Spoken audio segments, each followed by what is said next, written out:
पेड़ पर चढ़कर सत्यवान लकड़ी काटने लगा, तोड़ने लगा। तो मौत जो आती है ना, बिना बहाने के नहीं आती। सीधे, चाहे सर में जरा दर्द भी हो या फिसल कर गिर जाए या कुछ हो जाए, किसी ना किसी बहाने से ही मौत आती है। लकड़ी काट रहा है पेड़ पर, उसके सर में दर्द होने लगा। किसके?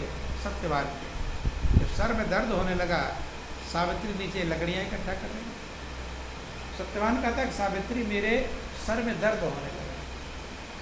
अब वो समझ गई कि अब आ गया मृत्यु का समय। ध्यान देना, ये गौर करना, कितनी महान है वो देवी, सत्य में लगी हुई, प्रभु में लगी हुई। समझ गई अब इनके मृत्यु का समय आ गया। उसने कहा जब सर में दर्द हो रहा तो उतर आओ पेड़ से, कभी चक्कर आ जाए। उतर आया, बैठ गई, गोद में उसका सर रखकर दबाने लगी। जब दबा रही है, यमराज आ गए अपने प्रभु के ध्यान में। गुरु महाराज ने जो ज्ञान दिया उसके ध्यान में लगी हुई है। तो देख रही है, यमराज आकर खड़े हो गए। कौन आकर खड़े हो गए? यमराज। कहते हैं कि बेटी, अब तुम्हारे पति की उम्र खत्म हो चुकी है, इनको अपने गोद से अलग कर दो जमीन पर, तब मैं प्राण निकाल पाऊंगा। देखा भक्त की कितनी बड़ी कीमत है। प्रभु के भजन में लगी हुई है कि करे जो नाम का सुमिरन सदा मुक्ति को पाएंगे। यमदूतों क्या क्या ताकत हो नहीं हमको। यमराज की इतनी क्षमता नहीं है कि उसके गोद में से प्राण निकाले। उसने कहा कि बेटी अपने पति के सर को अपने से अलग अपनी गोद से उतार कर जमीन पर रख दो, क्योंकि मेरी ड्यूटी अब, इनके उम्र खत्म हो गया है, इनके प्राण मुझे निकाल कर देगा। तो सावित्री दूसरा कोई होती तब जब प्राण निकाल ही नहीं पाएंगे तो गोद में ही रखे रहते। लेकिन नियम का जो भक्त होता है वो प्रभु के नियम में बाधा नहीं डालता। उसने उतार कर अपने पति के सर को जमीन पर रखा। जब रखा तो यमराज ने उसके प्राण निकाले। यमराज इतने प्रसन्न हुए उसके भाव को देखकर, मजबूती को देखकर, विश्वास को देखकर। जगमगाई नहीं, अपने सुमिरन में लगी हुई है, भजन में लगी हुई है। यमराज ने कहा कि बेटी, तेरी श्रद्धा भाव से मैं इतना प्रसन्न हूं कि कोई एक वरदान मांग लो। क्या मांग लो? वरदान। आज तक मैंने ऐसा किसी को नहीं देखा कि जिसके पति के प्राण निकल रहे हो और वो दुखी ना हो, तो रोए ना, लोग चीखते चिल्लाते हैं मरने के बाद भी। वो प्रभु के सुमिरन में लगी हुई है, प्रभु के ध्यान में लगी हुई है, प्रभु के भजन में लगी हुई है। अभी भी हमारे वहाँ एक भक्त प्रेमी थे, पति पत्नी, उनके एक ही बेटा था, उसकी एक्सीडेंट में मौत हो गई।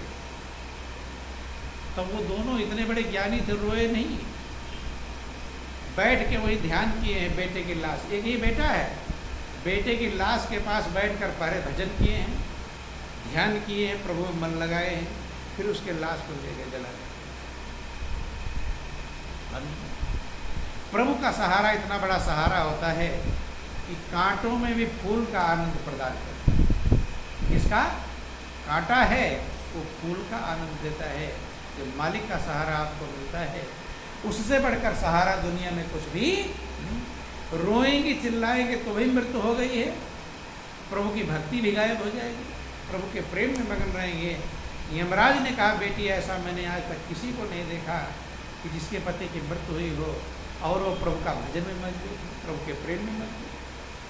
तो कोई वरदान मांग, कोई एक वरदान मांग। देखो अब उसके भाव कितने ऊंचे, गौर करना। सावित्री ने कहा कि अगर वरदान देना चाहते हैं आप तो मुझे ये वरदान दो कि मेरे सास ससुर जो अंधे हैं उनकी आंखें ठीक हो जाए। देखो, जिसके पति की मृत्यु हुई हो, अब वो ध्यान उसका कहाँ है कि मेरे पति ही अपने माता पिता की सेवा उठाते बैठाते, अब वो अंधे हैं, कैसे होगा। उसने प्रार्थना किया कि मेरे सास ससुर की जो आंखें अंधी हैं वो ठीक हो। यमराज ने कहा एवं। यमराज ने सोचा कि कितना सास ससुर से इसको कितना प्रेम है? ना अपने लिए अपने पति की मृत्यु हो गई, ना अपने लिए कुछ मांग रही है, ना और कुछ मांग रही है। तो उन्होंने कहा बेटी तेरे भाव से मैं इतना प्रसन्न हूं कि एक वरदान और मांग। तब उसने कहा, क्योंकि वो पहले राजा थे, सत्यवान के माता पिता राजा थे, किसी राजा ने उनके राज्य पर चढ़ाई किया, राज्यपाट छीन लिया, वो जंगल आ गए। तब सब दूसरा वरदान मांगती है कि मेरे सास ससुर को मेरा उनका खोया हुआ राज्य वापस मिल गया, छिन गया था वापस नहीं। उन्होंने कहा एवं वो वरदान मिल गया। यमराज बहुत प्रसन्न है अपने लिए। देखो, जो दूसरे के लिए जीता है, दूसरे से प्रेम करता है, दूसरे की भलाई में लगता है, उसकी अपनी भलाई खुद ही हो जाती है। इसीलिए रामायण में लिखा गया कि परहित सरिस धर्म नहीं भाई, दूसरे के भलाई के समान कोई धर्म नहीं है। और पर पीड़ा सब नहीं अधमाई, दूसरे को पीड़ा देने के समान कोई अधर्म नहीं, परहित में लगी हुई है। जैसे मेहंदी बांटने वाले का हाथ खुद भी रंग जाता है, नहीं हाथ में लेकर मेहंदी सबको बांटो, इनको दो उनको दो, तो अपने हाथ में लगाने की जरूरत पड़ेगी? अपना हाथ खुद भी रंग जाएगा बांटते बांटते, इसमें मेहंदी लगाने की जरूरत नहीं है। ऐसे जो दूसरे की भलाई सोचते हैं, दूसरे की भलाई करते हैं, उन्हें अपने भलाई को सोचने की जरूरत नहीं, उनकी भलाई खुद ही होगी। अब यमराज चलने लगे, सावित्री पीछे, अंदर में ध्यान में सब कुछ दिखाई पड़ रहा है, दर्शन कर रही है। यमराज ने कहा कि बेटी एक वरदान और मांगे। तो उसने कहा कि मैं पुत्रवती हो जाऊं, ऐसा वरदान दे दो। यमराज भाव प्रेम में थे, उन्हें कहा यो मस्त ऐसा ही होगा। जब कहा ऐसा ही होगा, सावित्री फिर पीछे पीछे चलने लगी। जिक्र आता यमराज थोड़ा गुस्से में कि मैंने, अब तू लौट जा, क्योंकि यहाँ जिसका उम्र खत्म होता वही आ सकता है। सावित्री ने कहा कि मैं आना नहीं चाहती, लेकिन आप मजबूर किए हैं आने के लिए। यमराज ने कहा मैं ठीक है। कहते ही है कि आप मुझे पुत्रवती होने का वरदान दिए, और आपका वरदान तो मिथ्या होगा नहीं, पुत्र होगा, लेकिन दुनिया वाले क्या कहेंगे, कहाँ से पुत्र होगा। यमराज मजबूर होकर के उसके पति के प्राणों को वापस, कहानी आप लोग सुनते हैं। इसलिए सावित्री का एक त्यौहार भी आता, बट वृक्ष की लोग पूजा करते हैं, समझ में आएगा, अमावस्या कोई होती है, बरगद के पेड़ की पूजा करते हैं, बट वृक्ष, सावित्री का बट आता है। तो ध्यान देना, ऐसे ऐसे महान लोग हुए। जब आपका हृदय महान होगा, तब प्रभु की कृपा के पात्र आप बनेंगे। ये दुनिया 4 दिन की है, दुनिया का जो ज़्यादा मिला है तो छूट जाएगा, और कम मिला है तो छूट जाएगा। आपको प्रभु के सहारे को मजबूत करना चाहिए, मजबूती से पकड़ना चाहिए।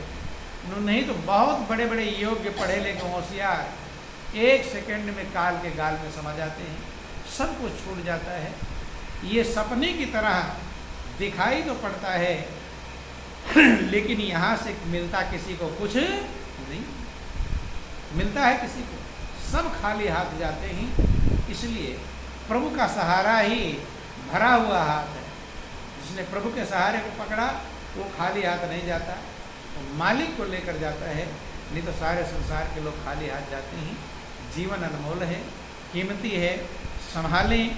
अपने दिल को जब आप सही करेंगे, तब प्रभु की कृपा अपने आप होने लगती है। जैसे जहाँ गहरा हो तो पानी गड्ढा बन के वहीं बहाकर चला जाता है, जाता कि नहीं जाता है? गड्ढा बुलाता थोड़ा कि पानी मेरी तरफ आ जा, उसे बुलाने की जरूरत नहीं है।